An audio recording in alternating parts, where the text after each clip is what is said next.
Assalamualaikum warahmatullahi wabarakatuh. Alhamdulillah, para sahabat, kita lanjutkan pembelajaran kita tentang sukses, husnul khotimah, dan surga. Tema kita kali ini adalah manfaat infak dan sodakoh. Para sahabat, tentu kita semua sudah memahami dengan baik komponen-komponen faktor-faktor utama atau skala prioritas di dalam mencapai sukses, husnul khotimah, dan surga, yaitu sholat yang khusyuk, terapi Qurani, akhlak mulia terapan. Nah, akhlak mulia terapan ini adalah akhlak mulia yang diterapkan dalam kehidupan sehari-hari, yang dipraktekkan dalam kehidupan sehari-hari. Karena itu kita punya pola belajarnya adalah teori, berlatih, dan praktek keseharian. Karena praktek keseharian inilah yang paling penting, yaitu menerapkan akhlak. Kita sebut juga dengan akhlak mulia terapan. Jadi akhlak mulia terapan ini memang merupakan kunci daripada keberhasilan secara keseluruhan. Salah satu daripada aspek yang paling penting atau kita sebut faktor utama yang paling penting adalah infak dan sodakoh. Para sahabat, infak dan sodakoh ini memang luar biasa penting. Karena sebuah organisasi itu bisa berjalan kalau dananya banyak. Dana yang banyak ini kalau infak sodakohnya dari para jamaah juga banyak. Karena itu di umat lain, saya mendengar di umat lain, bahkan berkewajiban memberikan infak dan sodakohnya atau dananya itu apa yang disebut dengan perpuluhan. Ya, perpuluhan ini mungkin ada juga yang menafsirkan itu sebagai 10% dari penghasilan. Nah, umat Islam tentunya tidak seperti itu. Tetapi tidak juga dia benar-benar bisa semaunya. Yaitu memang ada aturan. Di samping aturan yang wajib, aturan yang sunnah. Bahkan yang sunnah itu bisa berapa saja. Artinya lebih dari 10% juga boleh. 20% juga boleh, 30% juga boleh. Bahkan para sahabat, ada para sahabat Rasulullah SAW, ada yang 50%, ada yang seluruhnya. Nah, ini masalah infak dan sodakoh. Jadi agama Islam, ya agama Islam, satu pendidikan di dalam Islam ini akan berjalan dengan baik, akan berjalan dengan bagus bila para jamaah memiliki kesadaran yang tinggi bahwa infak dan sodakoh ini bagian dari faktor utama di dalam mencapai SHS, sukses, husnul khotimah, dan surga. Bagi pribadi, manfaatnya luar biasa. Bagi organisasi, manfaatnya luar biasa. Bagi kehidupan, manfaatnya luar biasa. Infak sodakoh. Jadi mungkin bagi mereka yang miskin, ya dari sisi harta bisa dia menyumbangkan tenaganya. Tapi mereka yang berharta seberapapun juga, infak dan sodakoh itu bagian dari faktor utama untuk mencapai sukses, husnul khotimah, dan surga. Nah, ini para sahabat, semua kita sudah tahu manfaat daripada infak dan sodakoh. Sangat luar biasa.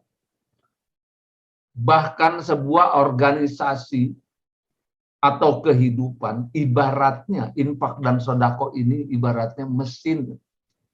Ibarat mesinnya itu harus ditambah dengan bahan bakarnya. Jadi mesin dan bahan bakarnya itulah ya adalah infak dan sodako. Atau bisa juga disebut bahan bakar. Kalau tidak ada bahan bakar, tidak ada mesin, nggak bisa jalan tuh apa aja. Nah inilah fungsi infak dan sodakoh para sahabat.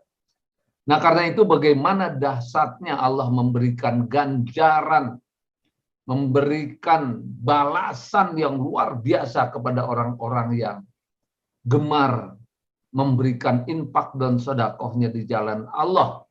Terlebih-lebih dalam perjuangan. Nah, mari kita saksikan slide berikut ini. Nah ini para sahabat, kita lihat manfaat infak dan sodakoh. Kita lihat manfaat infak dan sodakoh. Ini kita ambil dari hadis dan Al-Quran. Siapa yang membangun masjid karena Allah. Nah, ini tentu bangun masjid ini secara keseluruhan ini, baik tenaga, baik pikiran, baik infak dan sodakohnya, baik harta, segala macam ini. Ya, maka Allah akan membangun baginya semisal itu di surga. Ini hadis Bukhari. Kita lihat lagi. Siapakah yang memberi pinjaman kepada Allah? Pinjaman yang baik, menafkahkan hartanya di jalan Allah, maka Allah akan melipat gandakan pembayaran kepadanya dengan lipat ganda yang banyak. Dan Allah akan menyempitkan dan melapangkan rezeki. Dan kepadanya kamu dikembalikan.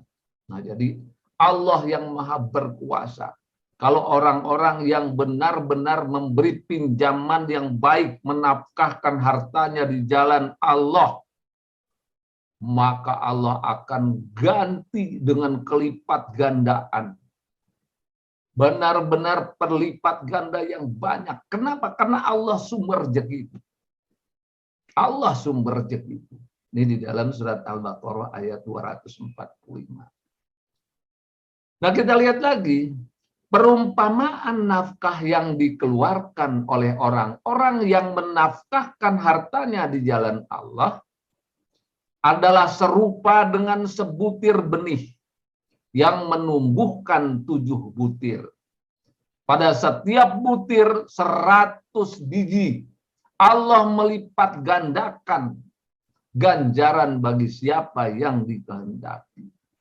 Dan Allah maha luas karunia-Nya lebih dan lagi maha mengetahui. Nah ini para sahabat luar biasa. Ya ini kan kalau kita hitung beneran, ya sebutir benih kali 7 kali 100, 700 kali. Bahkan dilipat gandakan lagi bagi yang dikehendaki. Luar biasa. Ini surat Al-Baqarah 261. Luar biasa para sahabat. Jadi ini jangan dihitung ya ganjaran kembalinya dari Allah itu jangan sekali-sekali dihitung. Bagaimana caranya Allah memberikan, bagaimana caranya Allah membalas, bagaimana nggak usah. Ilmu kita terlalu kecil. Ya, probability atau kemungkinan Allah bisa memberikan balasan yang sedemikian. Itu nggak masuk akal. Artinya kita tidak akan mampu akal kita itu ya dibanding dengan kehendak Allah. Allah kalau udah mau apa aja bisa terjadi. Itu harus kita mengerti. Bisa sekarang, bisa akan datang, bisa nanti, bisa segera atau bisa dengan hal-hal yang lain, bisa segala macam. Yang pasti dari kesemuanya itu Allah akan berikan kepastiannya itu. Dengan segala caranya Allah. Jadi kita harus percaya benar di kehebatan Allah. Ilmu Allah tak terbatas. Apalagi di surga. Apalagi diberikan surga. Sudah kita sebagai manusia ini sudahlah. Urusan setelah kita menafkahkan harta kita berikan di jalan Allah. Udah lepaskan saja. Biar nanti Allah dengan ilmunya yang tak terbatas. Pasti diberikan. Ini kepastian para sahabat. Nggak usah ditunggu dulu. Nggak usah ditunggu. Karena ini kepastian. Ya, nanti kemudian kita lihat Rasulullah bersabda, sedekah dapat menghapus dosa sebagaimana air memadamkan api. Ini dalam hadis. Jadi para sahabat, infak dan sodakoh luar biasa manfaatnya untuk kita. Nah, di samping itu juga bisa jadi Allah memberikan hal-hal yang jauh di luar jangkauan kita. Ya, setidaknya kita bisa melihat itu, melihat bagaimana ilmunya Allah yang luar biasa, melipat gandakan akan memberikan, ditambah-tambah lagi paling-paling yang kita duga atau yang kita harap, tapi lebih dari itu, kita nggak akan mampu menjangkaunya. Bagaimana Allah memberikan kepada kita. Nah, paling-paling yang bisa kita lihat, ya dugaan-dugaan kita. Dugaan-dugaan kita nih, rezeki berlimpah. Ya bisa jadi Allah berikan itu. Bisa jadi sakit jadi sehat. Bisa jadi mudah, bisa jadi bisnis jadi lancar. Bisa jadi menghapus dosa yang sangat banyak. Bisa jadi menolak bencana. Bisa jadi dicintai Allah ya dan manusia. Kita dicintai oleh Allah dan manusia. Bisa jadi didoakan malaikat, bisa jadi panjang umur yang bermanfaat. Jadi ini para sahabat, tambahan-tambahan ini sangat mungkin terjadi. Dan mungkin aja ini seluruhnya kita dapat. Dan orang-orang yang bersedekah dipastikan ya sesuai dengan ayat-ayat ini Allah akan berikan. Karena itu tidak perlu ditunggu. Serahkan kepada Allah. Ya, dipastikan Allah akan menepati janjinya. Nah, karena itulah para sahabat, di samping kita berikhtiar dengan segala daya upaya, kita perlu sekali memprioritaskan infak dan sedekah dalam hidup kita di jalan Allah. Demikian para sahabat, semoga bermanfaat. Assalamualaikum warahmatullahi wabarakatuh.